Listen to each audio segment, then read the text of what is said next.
¿qué tal? Muy buenas noches. El placer de recibirlos en una nueva edición de Futuros y Opciones, un programa que dice ser de finanzas, de futuros y opciones precisamente, pero últimamente casi somos un programa que mide su resistencia cardíaca. La variación que está teniendo el mercado es impresionante, pero ¿sabe una cosa?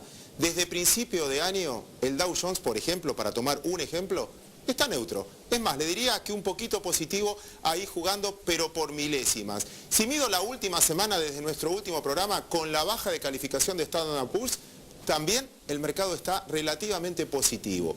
Desde mi punto de vista y siguiendo la frase de Zygmunt Bauman, nuestros miedos actualmente son mucho más grandes que los peligros que realmente corremos. Y esa exageración en las actitudes muestra ese cambio de volatilidad en los mercados. Algo así, ¿se acuerda con el granizo en Buenos Aires? A partir de ese día, como nos sorprendió a todos, cada vez que llueve o amenaza a llover, todos guardamos el auto. El miedo a lo que pasó condiciona las actitudes que estamos tomando. La crisis del 2008 fue tan fuerte y dañó tanto al sistema financiero que ante cualquier baja todo el mundo sobrereacciona. Es mi punto de vista, lo vamos a discutir sin duda en el programa con mi amigo Rubén Pascual. Y Rubén, ¿cómo estás? ¿Qué tal, Claudio? Muy buenas noches. Mucho trabajo para los psicólogos, ¿no? La verdad que sí, inclusive había leído que había operadores de Wall Street que empiezan a tener reuniones periódicas con psicólogos porque después del 2008 quedaron bastante afectados. Pero lo que vos hablás tiene que ver también con un default político. Lo hablamos muchas veces acá en los programas y lo que reflejan los mercados, ese nerviosismo, de alguna manera es el reflejo de la falta de decisiones o decisiones tardías que se toman en los distintos países o los países centrales. Ni hay que hablar de Europa, que viene tomando decisiones como si fuera una tortuga. Y esto los mercados lo reflejan. De allí esa enorme volatilidad. Tal vez desde el punto de vista de las economías en Europa sí tienen claramente un problema de deuda. No así los Estados Unidos. Todo esto había empezado con una baja de la calificación y todos los inversores corrieron a refugiarse comprando bonos del Tesoro americano. Obviamente la decisión que se tomó para la suba de la deuda, del techo de la deuda americana, ese arreglo entre demócratas y republicanos, muy criticado, a tal punto que ayer mismo hubo declaraciones, un reportaje concedido por Warren Buffett, que decía, por favor, quiero pagar más impuestos. Él decía que estaba pagando la mitad o aproximadamente la mitad de impuestos de lo que pagaban sus empleados. Obviamente estamos hablando en porcentajes, ¿no? En cifras nominales. Y bueno, obviamente es una crítica importante a esta suerte de arreglo que se hizo entre demócratas y republicanos, este arreglo concedido por el presidente Obama. Pero también tenemos nuestra problemática local, tuvimos elecciones y... Si me permitís un breve comentario con respecto a este tema, todos los activos financieros y en particular las acciones que hablamos mucho en este programa, siempre decimos que en el mediano o largo plazo las empresas valen por lo que ganan.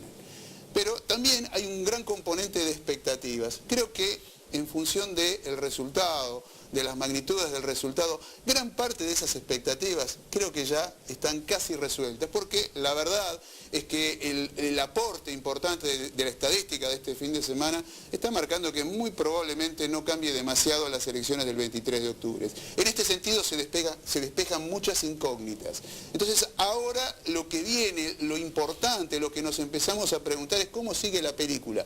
Por eso no vimos una gran reacción en los activos financieros, los que venían mal siguieron yendo mal, tal vez había algunas expectativas de cambio, no se convalidaron, y los que venían bien siguen yendo bien, pero no con unos saltos espectaculares como podrían darse si se hubiera producido alguna suerte de cambio. Me parece que ahora lo que viene, y seguramente en este programa vamos a trabajar mucho con esto, es analizar qué puede pasar a partir del próximo 14 de octubre, del 24 de octubre, pero sin esperar esos grandes cambios que podían estar implícitos en algunos movimientos de ciertos activos financieros. Bajo la incertidumbre, desde ese punto de vista, Rubén, déjeme venderles el programa hoy. Hay un gran economista, un gran profesor, un gran escritor, se nota que lo tenemos de invitado hoy, estoy haciendo el marketing previo, que dice que lo importante son los hechos. ¿Quién es? Juan Carlos de Pablo, hoy lo tenemos de invitado, vamos a hablar con él precisamente de eso. Lo importante son los hechos. ¿Qué hechos tenemos para analizar esta semana? Lo que decía Rubén, ya sabemos prácticamente quién va a dirigir la Argentina en los próximos años.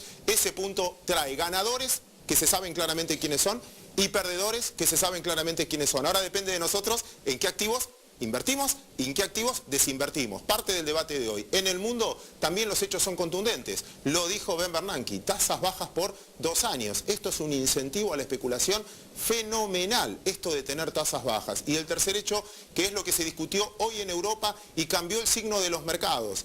¿A quién le van a cobrar la cuenta de la baja del déficit? ¿La suba de impuestos? ¿La baja de gastos?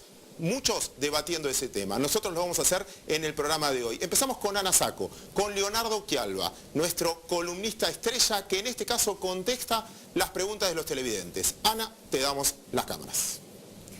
Hola Claudio, buenas noches a todos. Así es, ¿qué días que vivimos en el mercado? Vamos a intentar darle respuestas a nuestros televidentes, como siempre junto al analista Leonardo Occhialva de Delfos Investment. Leonardo, muy buenas noches.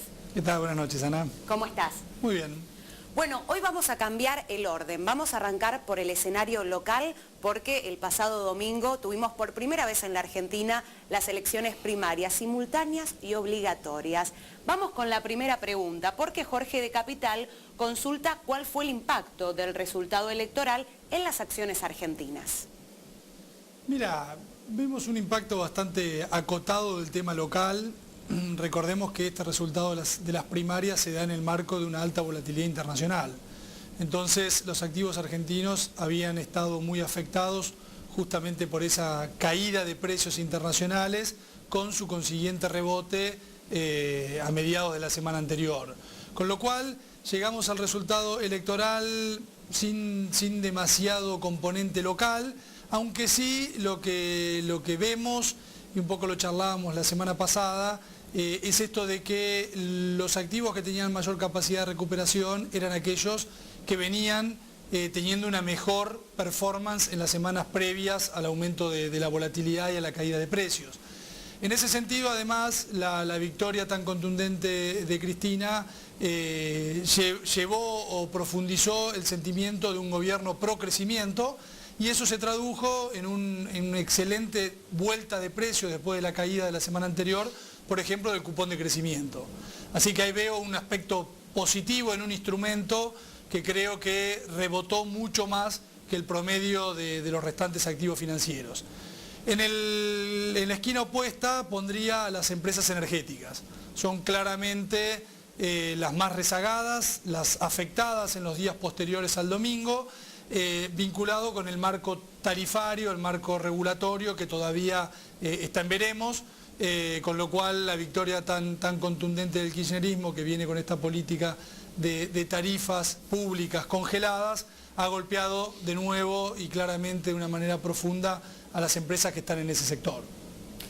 Muy bien, y ya ahora en el marco internacional mencionabas la gran volatilidad que hubo en los mercados y también esas intensas bajas acompañadas por un fuerte volumen.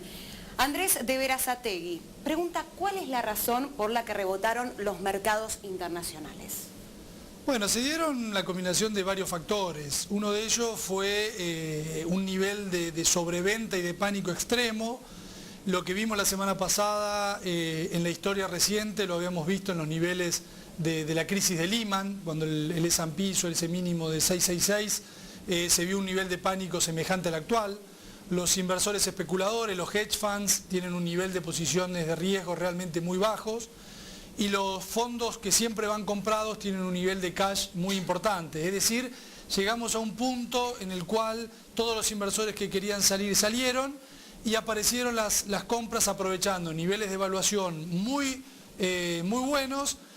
Vimos días atrás un reportaje a Warren Buffett donde dijo que el lunes anterior había comprado tantas acciones como no lo había hecho prácticamente en un año.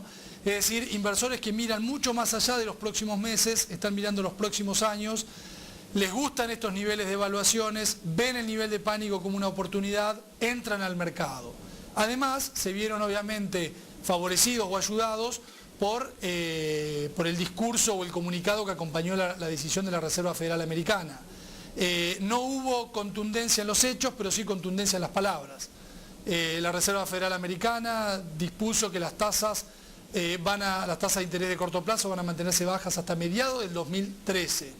A esto se le sumó además una intervención contundente del Banco Central Europeo comprando deuda italiana y española, provocando una suba de precios de alrededor de 10 euros en los bonos a 10 años de cada uno de estos países.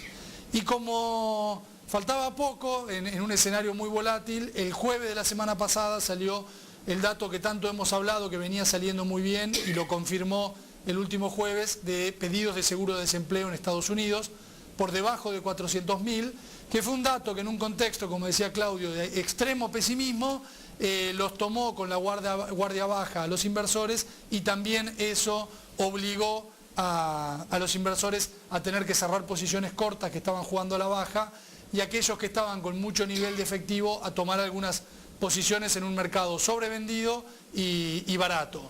Esto no significa que no vaya a continuar la volatilidad. Generalmente estos procesos de caídas son de volatilidad, así que hay que seguir con los cinturones de seguridad muy abrochados, y obviamente aquellos que tienen espalda para aguantar posiciones, claramente que las caídas son oportunidades dados los niveles de evaluación actual. Muy bien, quedó planteado entonces el escenario local e internacional. Leonardo Quialba, muchísimas gracias como siempre. No, por favor, gracias a vos, Ana. Nosotros hacemos una breve pausa y ya volvemos con Futuros y Opciones.